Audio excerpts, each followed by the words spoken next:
Hey, Crown Nation, it's your girl Daia, and I am here with my queens, Nafisa, Nefertari, and Naima. We are here in our third season. This is our 15th episode. Crown Nation, you all have been hanging in there with us. We really hope that you are enjoying all of the content that we are bringing for you. We really enjoy recording these for you, and we enjoy your feedback. So, this episode is going to be about Islam and the Black woman. So we have most of our viewers are Muslim, and we also have a lot of viewers who are of other faiths. And so we want to talk to the Black woman, whatever faith you are. But today we really want to talk about Islam and the Black woman. How has Islam impacted the Black woman? What is it that appeals, to the intellect of the Black woman? And when I say Black woman, let me just say that I'm speaking not only of African American women. I'm speaking of any woman of color or of African descent, I'll say. So that's who we are talking about when we say the Black woman. So today I will just be kind of posing a series of questions, and I'm going to throw it out to my queens. We're just going to have a conversation about this. All of us are Black women, and all of us, alhamdulillah, praise God, are Muslim women. So we're just going to kind of go out there, and ladies, I'm going to just throw the questions out, and then let's have a conversation. Let's talk about it. So the first question that I have is, what is it about Islam that is appealing to the Black woman? Who wants to take a first stab at that?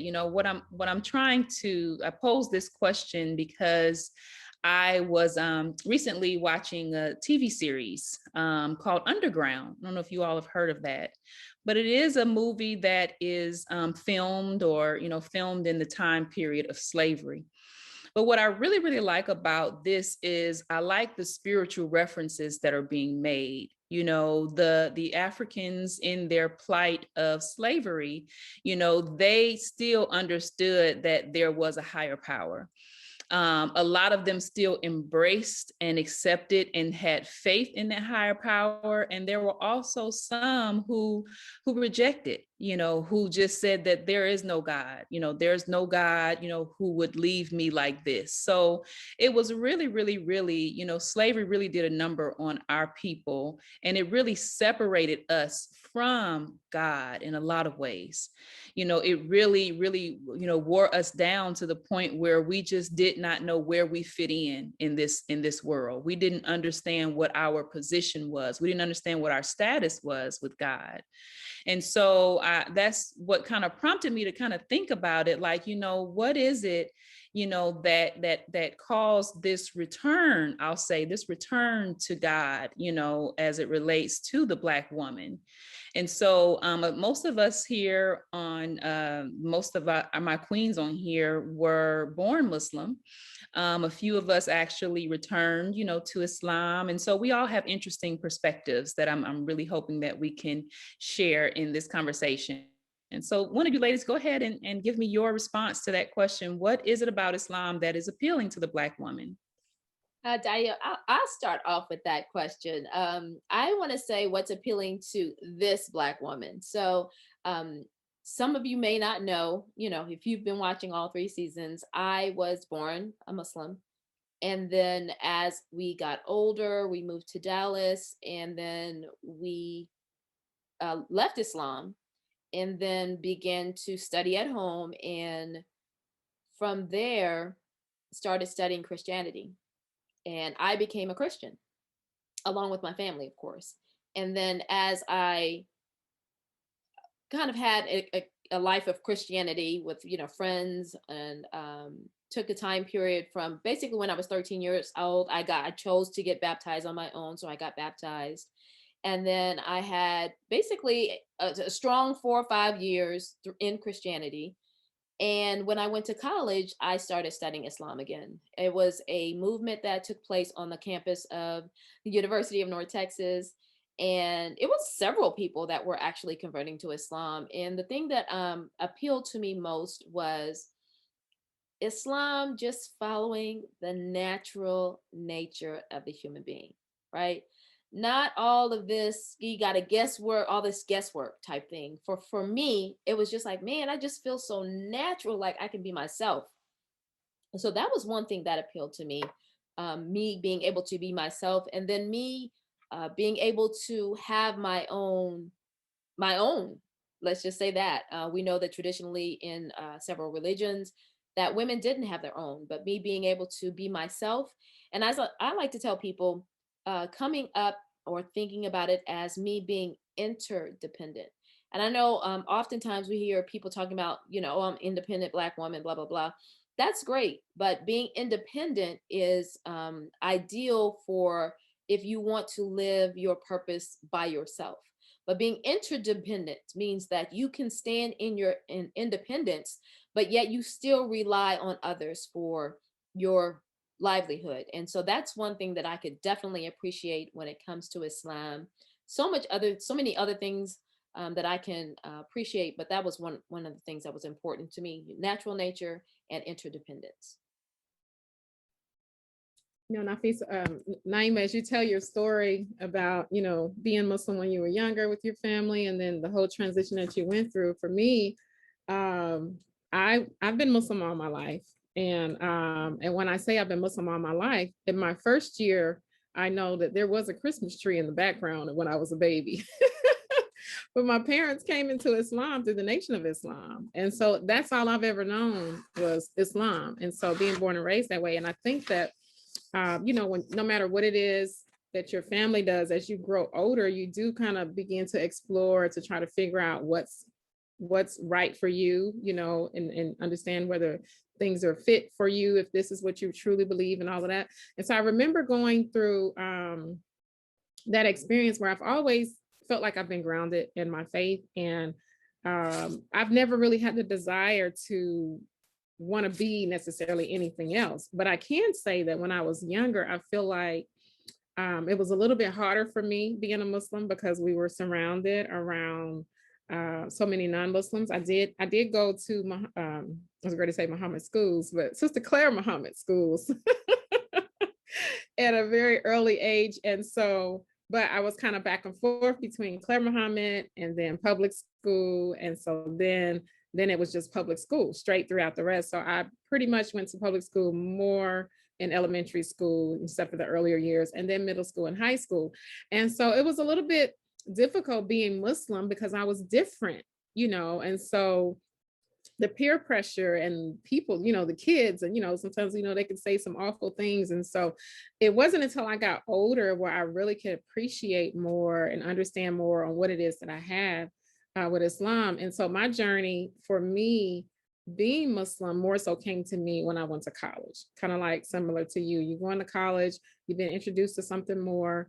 I had a psychology class. And so some of the things that were being taught in there, I was like raising an eyebrow and I was like, no, that's not right. You find you have to defend yourself. And, and at that time, I actually met a few people who were actually atheists as well. And so I had never really had that experience. And so, but I remember doing a project and I called it Islam Coming to America was the name of it. And so when I think about the question as far as how Black women, how Islam came to Black women or why they feel, the need to be in Islam, I think about that, how Islam came to America. And so it's just this whole journey of that, and so for me, I've just always been proud to be a Muslim, and I just wouldn't have it any other way. And so I just kind of look at it as, as Maya Angelou said, and still I rise, and so for me, I'm still continuing to rise in that. And so, but I love, it's almost like there's nothing else that I even know. Like, when you think about the camaraderie, the sisterhood that you have with your sisters and being African American, it's almost undescribable, but when we think about when we go out and we find ourselves among people who are not like us, so to speak, they're kind of in awe and they're looking like, where are you from? Like, and it's like just the beauty. So I think Black women definitely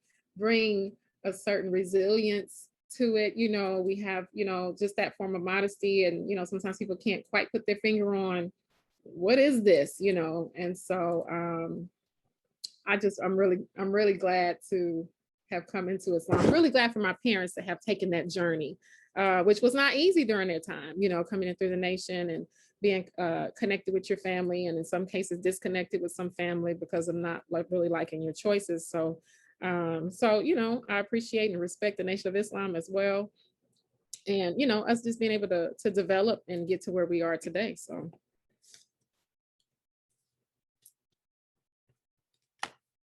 Thank you so much for that, ladies. That was great. And thank you so much, Daya, for the question and even opening up the topic of how Islam appeals to Black women and just opening up the whole question. Of course, we're not, as Black women, we're not, monolithic, you know what I mean, in our expression of culture or even our expression of religion. But for me, I would say, as a Black woman, I did not grow up in Islam, but I was probably from my preteen years on until I actually converted to Islam.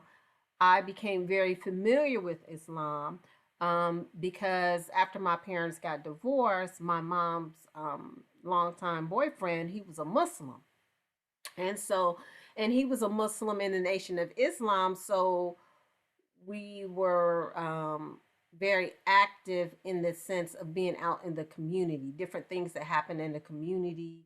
They were very active. My mom and them were very active in that. So that's how I got exposed, to Islam at all, was through the Nation of Islam because we were active out in the community.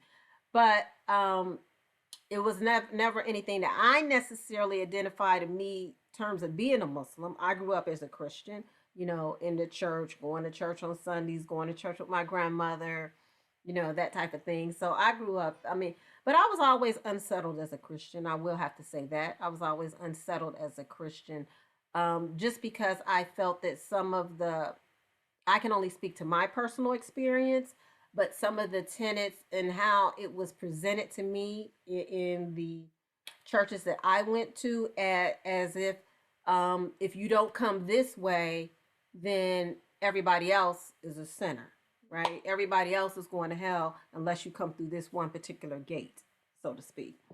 And so I was always unsettled to that. So what attracted me, I became a Muslim not in when I in '94 after I moved to Atlanta.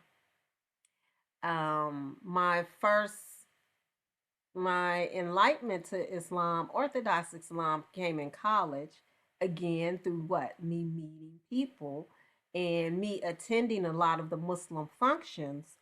I got to meet Orthodox Muslims. And so what ultimately attracted to me was the intellectual part. Islam says pursue knowledge from the cradle to the grave. And so I was very intrigued by this because I'm a very intellectual type of person. So I'm like, oh, wait a minute, you got a religion that's talking about thinking? Wait a minute. Like, hold up. Because a lot of what's practiced in terms of how I grew up in the Baptist church, is very spiritual. The spiritual aspects of Christianity, not the intellectual or thinking aspects of Christianity, right? The very emotionalism that's practiced in Christianity, particularly in the Baptist church. So Islam, I felt, was a very good balance to that, right? Because it brought the intellect. So that's what attracted me to Islam. And then the second thing that attracted me to Islam was this ideal of one. There's one God, there's one humanity, we're all connected, and that's just what it is. So there was no, okay, these people on the other side of the world, they're not doing the same thing that you're doing, that they automatically, because they're doing something different, automatically going to hell. No, we got this whole oneness going on. So that was another thing that attracted me and really made me want to become a Muslim. Although when I got this awakening, I didn't actually become a Muslim until I came to Atlanta.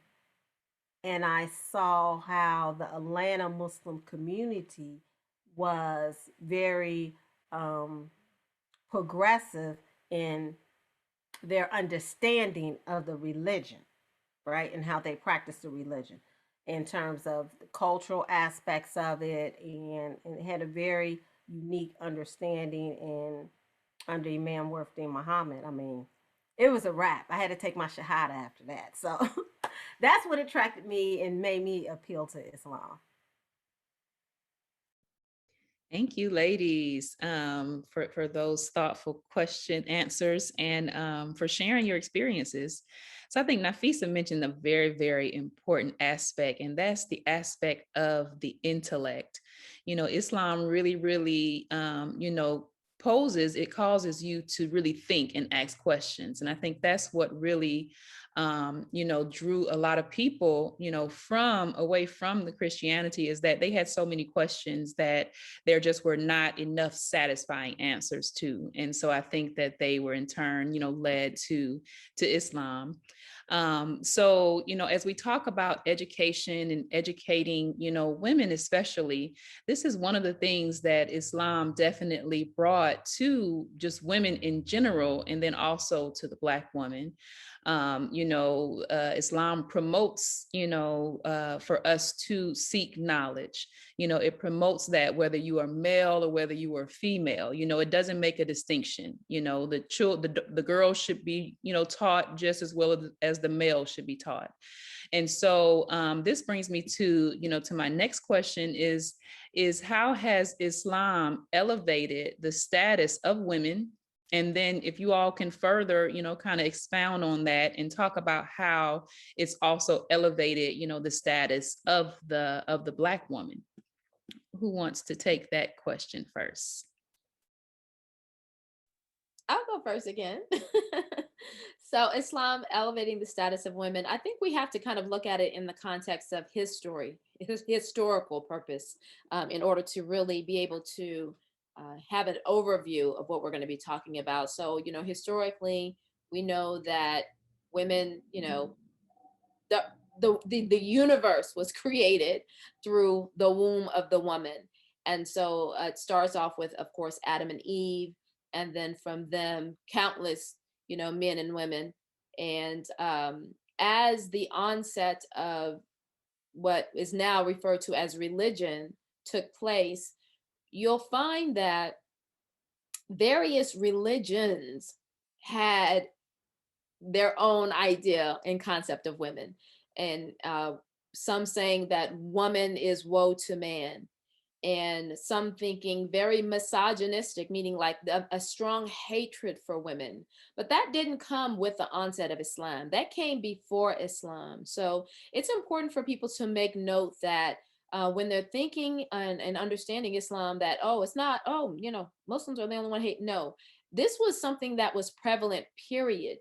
And I can't really remember the exact part in history where this began to actually permeate, but it permeated across all nations. It permeated across all of the continents. It was not only just in where we would say Jerusalem, or where Jesus was, but it also permeated in India. It permeated in Arabia, and these misogynistic, or this hatred for women, kind of um, created an environment where to be a woman was very, very difficult, right?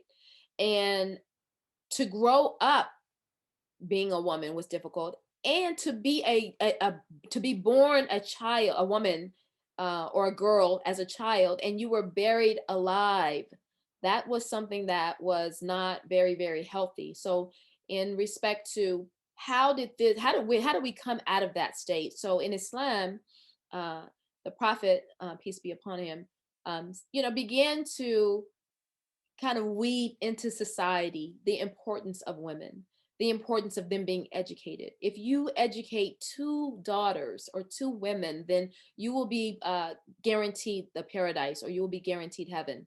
And all of these small little things that he began to kind of enlighten the world, then people begin to also say, oh, okay, well, we also want some enlightenment. So then you found even within Christianity enlightenment, because also in Christianity, not to belabor the point, but also in Christianity, when women were on their menses, women were kind of seen as foul. And then through Islam, it kind of was seen in a better light, where this is actually a sense of purity. This is beautiful. This is great. And so with that, understanding how the evolution of women came about, then thinking about the Black woman and what place do we have in society, not only going through slavery where we were kind of the tools for the white man and his pleasures, but also the tools for um, you know, the Black men also, and how they no longer were able to have access to the Black woman. And just the status of Black women has always been high, but I think that we have kind of allowed society to let us live in a mindset of degradation. But we need to kind of get out of that. When I think about the downplay, you say the downplay of the African American Muslim woman, really what comes to my mind is like racism and discrimination. Like we already kind of like deal with that as African American women, like even without the label of course, first we're Muslim, but to be Muslim and African American, that sometimes takes it even to another level, just because of all the misconceptions that the world has about Islam. Of course, we're working to change those things, and the best way of doing that is just through our actions. And so, although there are some downplays, I would say that there's really a lot of respect for African American Muslim women here in America. And that's really just a point that I wanted to make. I don't really want to speak too much on that. And it kind of just takes me back of just me as an individual being proud to be African American and Muslim. Now, we hear some foolery, some foolishness going on in some areas. And, we have heard people in politics say some crazy things, about us as African American women and African American women as Muslims. And so the other thing that I like about that is we do know how to come together and stand firm on what we believe in and be able to be a good support system for each other. So, but I do, we know in Islam, the women are held up high.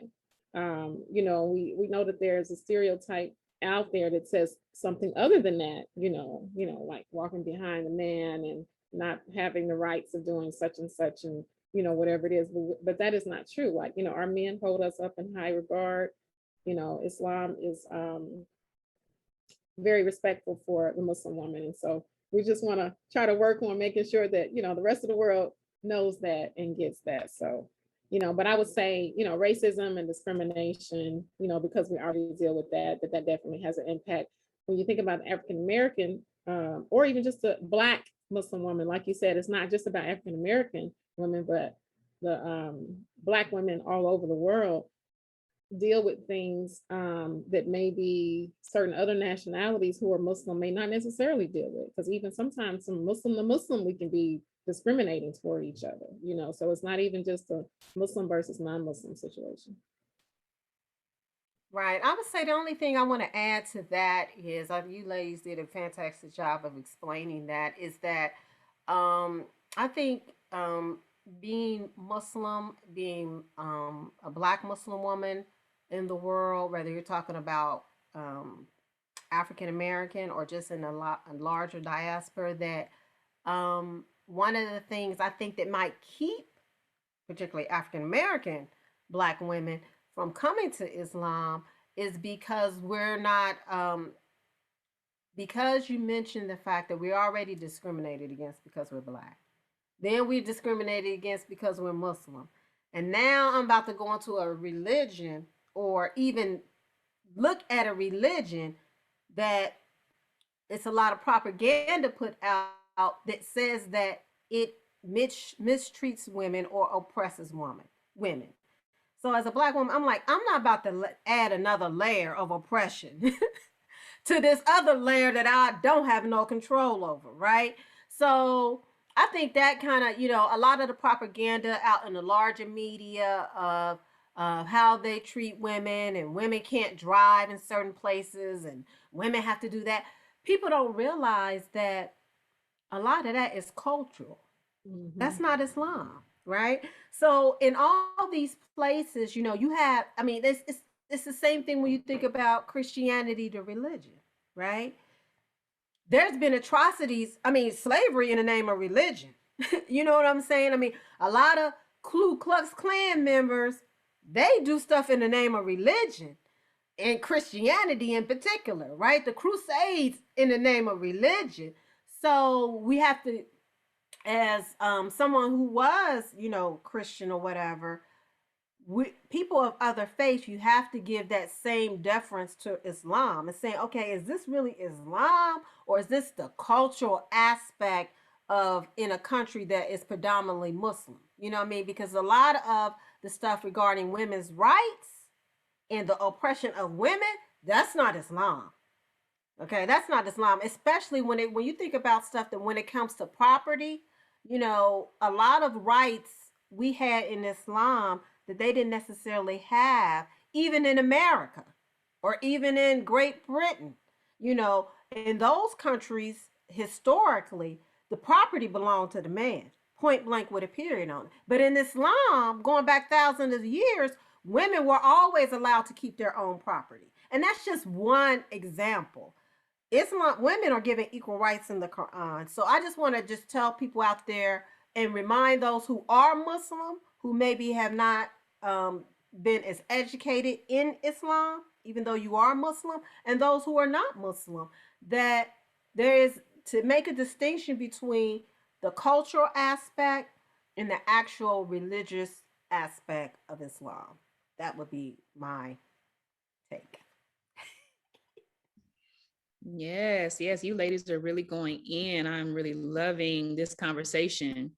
So, we're talking about, how Islam has elevated the status of women. And you all have mentioned that, Islam has given women rights to ownership where they didn't have before. So in historical times, all, over the world, women were not allowed to own property. Even here in America, we were not allowed, to vote. We were not allowed to do so many different things. Whereas Islam over 2000 years ago granted this right to women, right? There were women working in leadership positions that were in Arabia. There were women who were owning property and had businesses, back then. And this was their right. And so I also wanted to mention, one thing that always comes up often, when you mention to someone, oh, you're Muslim, especially if it's a man, and they're like, oh, so you can have 4 wives, right?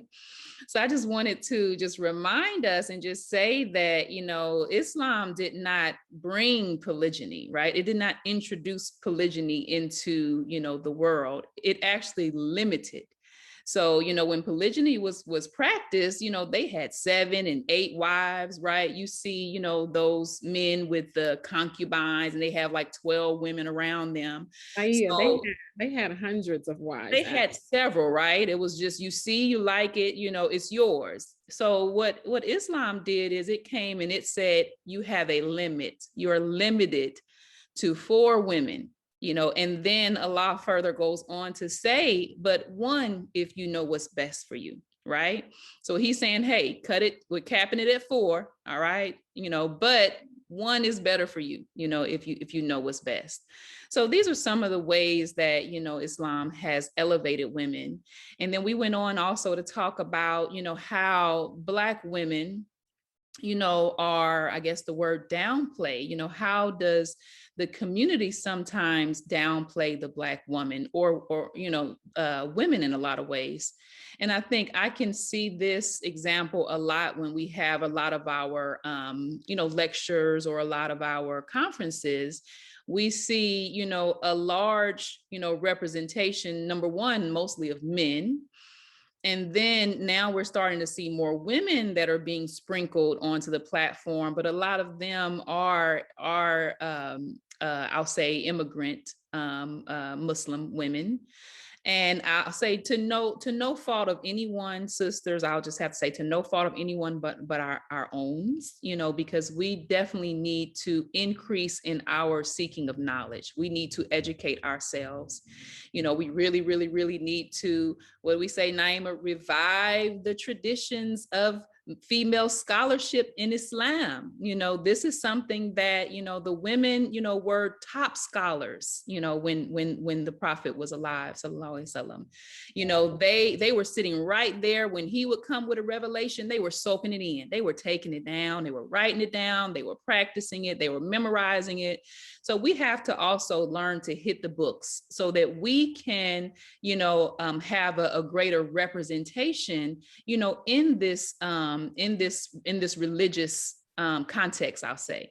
We need to have more African American women that are on those platforms, and we do have a lot. I will say I'm seeing some really, really good sisters that are stepping up there and that are really, really, really shining, on our behalf. But we don't want them to be out there alone. We want to be able to join them. There's nothing worse than, being in certain places and spaces and not seeing a reflection of yourself in the audience, not seeing a reflection of yourself on the platform.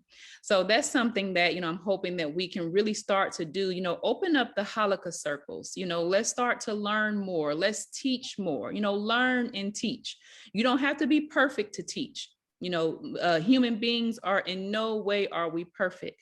You don't have to be perfect to teach. You just have to have come with a good understanding. And then of course, set your intentions to teach for the purpose of spreading this beautiful deen. And then, go ahead and share the knowledge that you have, share the knowledge.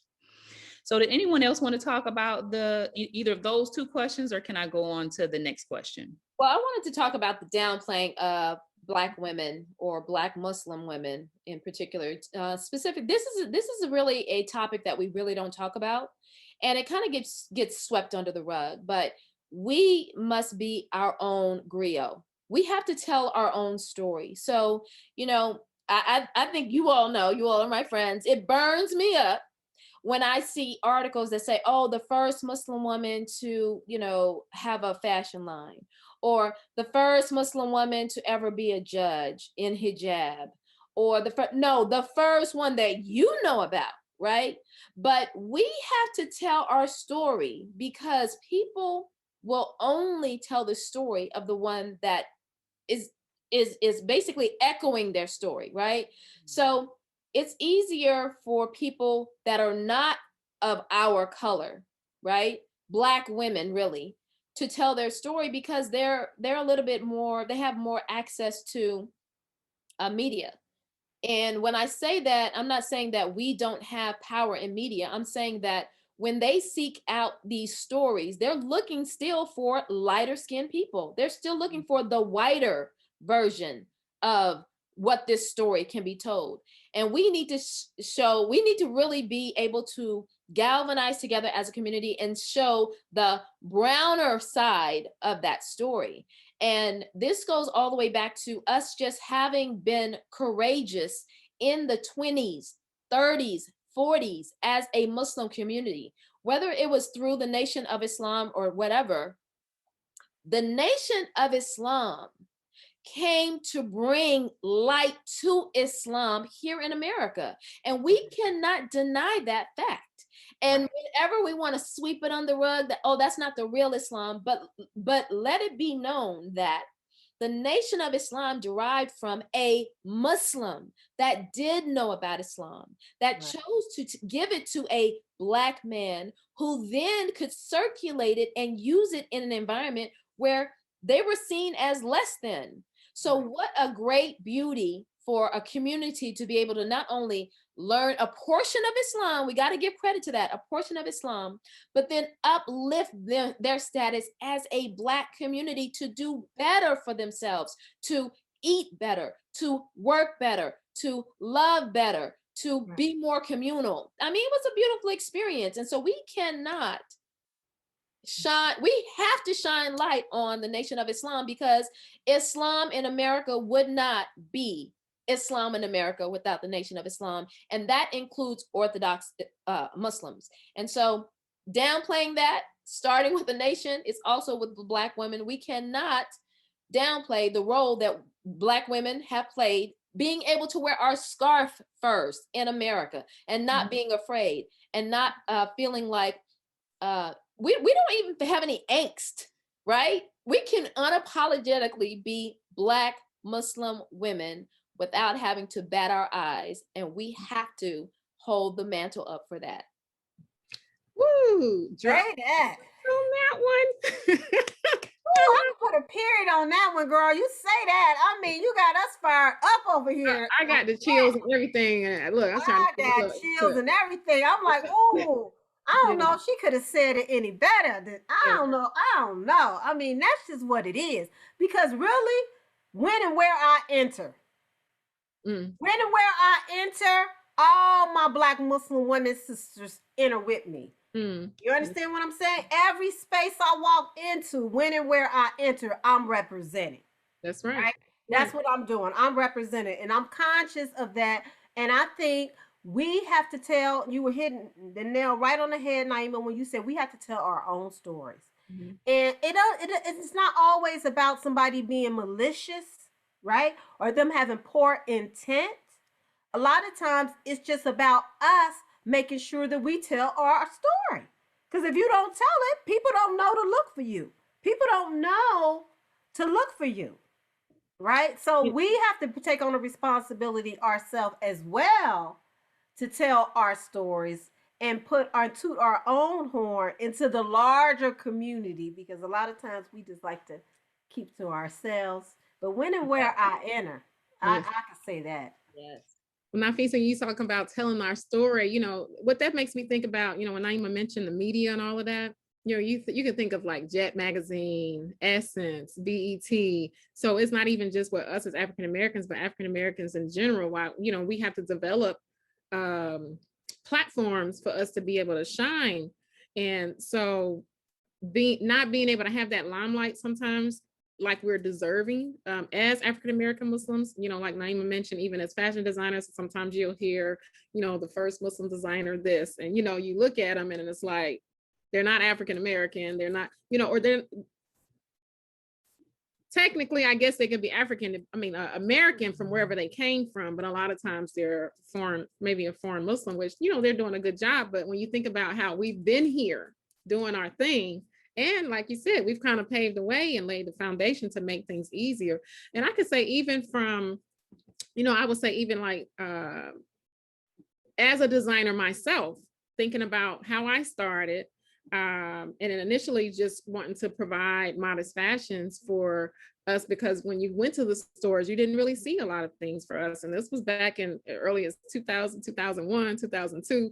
And so we're in 2021 now. And let me tell you, things have definitely changed. And if it's okay, I kind of want to go into our next question, which is, what are the challenges that Black women face with Muslims in America? And so for me as a designer, I would say, you know, my reasoning for getting into fashion was to provide a product and a source for ourselves, because it was not out there, you know. But in going through the process and going through school, I know when I was creating my fashions, I was kind of getting looked at with the side eye, like, you know, all this fabric, you know, and so it was different, you know. So, but you have to kind of like know who you are and be comfortable in your own shoes and create and do. And so now when I look, you know, even going to try out for different things, you know, I'm just going to highlight Project Runway, for example. And this wasn't that long ago, but 2008 and 2021, there's still been a lot of change since then.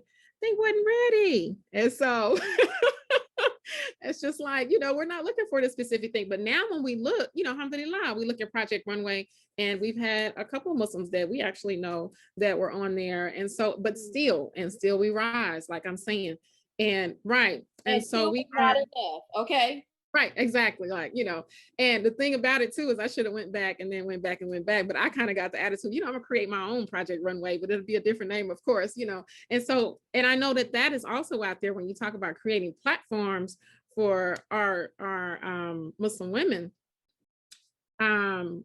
And then there's some who have done that. And so like what Dia said, as far as like us being able to create things for our own selves. So some of the things that you see out there, some of them are by us, but some of them are not by us, but there's a lot that's out there. And so we do have to kind of step up our game in developing these things so that we can have more. But I think it's been our story for a long time as African Americans in general, period. Men, women, Muslim, non-Muslim, just Black. And so even when we hear the stories of the actors and actresses and the ones that sing, like, it wasn't always easy. And we look at the path that the ones that came before them that made it easier for them. So it's kind of the same. I feel like for us as African American women here in America, it was us that made things to what they are today. Yeah. And Nefertari, if I can kind of piggyback a little bit on what you're saying, when we were talking about everything being about us and how we have to have our own spaces and our own circles and things like that, we also have to think about where does that lead us in the future, right?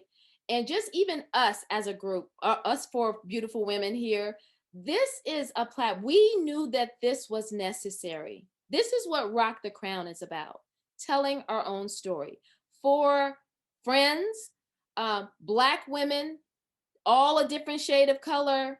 We're all different styles in terms of our personalities. We all have our own swag. We all have our own presence in this world. We're all creating a space in our own community. And that's exactly why we created Rock the Crown. And I'm happy to be a part of this movement. And I'm hoping that we can continue with this movement to invite people to the show. And that goes on to our next question, which is how can we invite people to Islam? And for me, the answer is be a Muslim. Be the best of who you are as a Muslim woman. We kind of joke sometimes when I believe it was on another a podcast where we were talking about, Muslim woman, you want to be a certain way, but then you want a man who's been with other women, but then you want him to be faithful. It's like you can't have both of those things at the same time, right? And so if you want to be a specific way, be that way all the way, right? If you want to be a Muslim woman, it's difficult for people to see one day you have your scarf on and the next day you don't. And not to say that you don't have challenges, but it's difficult for people to understand that progression. And so even as in being a Muslim woman, be it, but always uphold the best part of yourself. And so I'm imploring to everyone that's watching today that as we hopefully you're watching us, and if you're not Muslim, that you're seeing some great examples. But this is an invitation, an informal invitation that we are inviting you to learn about Islam, reach out to us and study Islam. And then even if you have Muslim brothers and sisters that are your friends, just even asking them questions, even if you know that they're not living to the best of their ability, but it's okay to still ask them the questions about Islam if you are interested. Yeah, and the last thing I would like to say on that too is I always tell people, if how can you have to be an educated person, right? So even if you're not looking at Islam like, oh yeah, I want to look into that to see if I want to become Muslim, just as an educated person, you should know about Islam.